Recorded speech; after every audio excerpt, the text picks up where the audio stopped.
नमः शिवाय. परमपूज्य गुरुदेवता श्री कलावती माता लिखित बोधामृत पुस्तक वाचन. मागील भाग पुढे चालू. विषय 4 मनास बोध. 31. मनबा, शांतीसाठी बहुत साधनांची जरुरी नाही. विचारांच्या अतिरेकाने अशांती उत्पन्न होते. त्याकरिता मागे काय झाले व पुढे काय होईल या विचारांना फाटा देऊन आपल्या वाटणीला आलेली कामे अचूक पार पाडीत जा आणि सतत हरिचिंतनी रत राहा.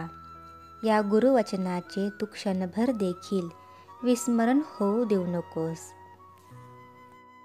32. मनबा, कुत्र्याचे शेपूट नळीत असेपर्यंत नीट राहते आणि तेच नळीतून बाहेर काढले की पूर्ववत वाकडे होते. त्याप्रमाणे कथा पुराण श्रवणात, ग्रंथ वाचनात किंवा संत संगतीत तुझी वृत्ती सात्विक राहते आणि त्यापासून थोडे बाजूला झाले की राजसिक तामसिक वृत्ती तुला गोंधळून टाकतात. त्यामुळे पालत्या घागरीवर पाणी पडल्याप्रमाणे केलेले सर्व सत्कर्माचरण तुझे फुकट जाते.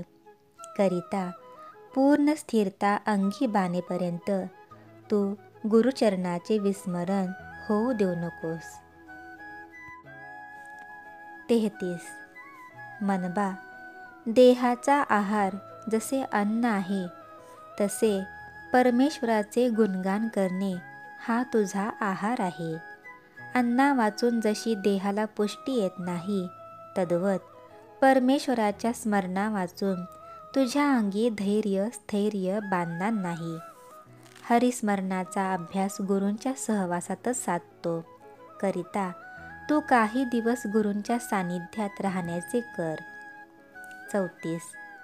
मनबा, ज्याप्रमाणे गुप्त असलेले धन अंजनाच्या सहाय्याने दिसते त्याप्रमाणे अगदी जवळ गुप्तपणे वास करून असणारे आत्मधन सद्गुरुकृपांजनाने तात्काळ लाभते. एकदा कृपाळू मायबाप जे संत त्यांच्या जवळून दिव्य दृष्टी लाभली की सर्वत्र आनंदी आनंद असा तुला अनुभव येईल. 35. मनबा, एखादा इसम बेळगावहून मुंबईला जाण्याची इच्छा धरून जर बेंगळूरच्या गाडीत चुकून बसला तर त्याची मुंबईला जाण्याची इच्छा पूर्ण होईल काय? त्याप्रमाणे सुखरूप होण्याच्या इच्छेने जर तू घर पोर ढोर धन मान इत्यादी विषयांच्या मागे लागलास तर तुझा हेतू कसा तडीस जाईल? मुंबईला जाण्यासाठी जसे मुंबईच्या गाडीतच बसले पाहिजे तद्वत सुखप्राप्तीसाठी सुखरूप परमात्म्याचे दास्यत्वच पत्करले पाहिजे. 36. मनबा, परमेश्वराची कृपा संपादन करण्यासाठी एक निष्ठाच पुरे, पण तुझ्या ठिकाणी निष्ठेचाच अभाव असल्यामुळे तू करीत असलेली पूजा पारायणादी सत्कर्मे फोल ठरत आहेत. आजवर जे लोक पुराण प्रसिद्ध झाले त्यांच्या निष्ठेबद्दल तू थोडा विचार कर, म्हणजे निष्ठा ही काय चीज आहे ते तुला कळून येईल.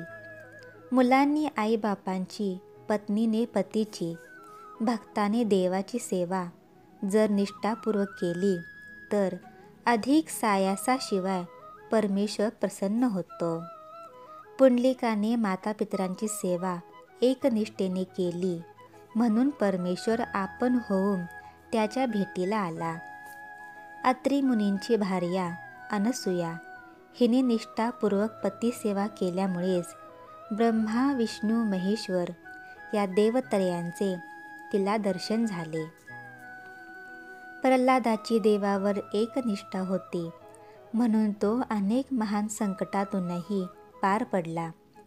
त्याला जन्मदात्या बापाने विष दिले पण देवाने ते अमृत केले. ध्रुव बाळाचे वय अवघे 5 वर्षाचे होते तरी त्याची निष्ठा पाहून वैकुंठाधिपती अगदी तातडीने धावत आला.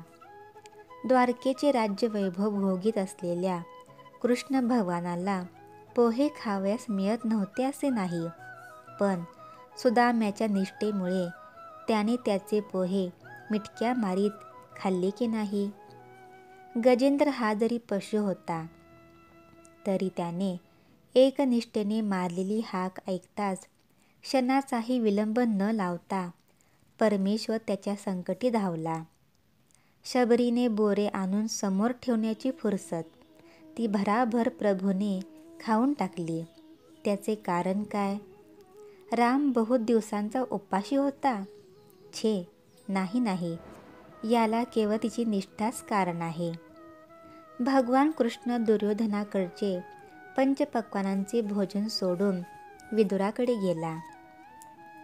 विदुर जरी बाह्य स्थितीने अगदी गरीब होता तरी अंतःस्थितीने तो अतिशय श्रीमंत निष्ठावंत होता. म्हणून त्याच्याकडे त्याने जोंधळ्याच्या कन्या मागून खाल्ल्या. एकंदरीत आजवर निष्ठेशिवाय कोणालाच देव पावला नाही. म्हणून या उपर दुसरा कोणताही विचार न करता तू एकनिष्ठेने गुरु आज्ञा पालनाचे व्रत धारण कर. 37. मनबा, तुझ्याजवळ शुद्ध भाव नसताही तू आपल्याजवळ शुद्ध भाव असल्याची उगीच बतावणी करत आहेस.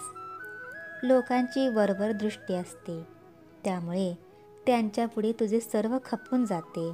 पण सद्गुरू सर्वांचे अंतर्याम जाणत असल्यामुळे त्यांना प्रसन्न करून घ्यावयाचे असल्यास आपण कृती करूनच दाखवावी लागते.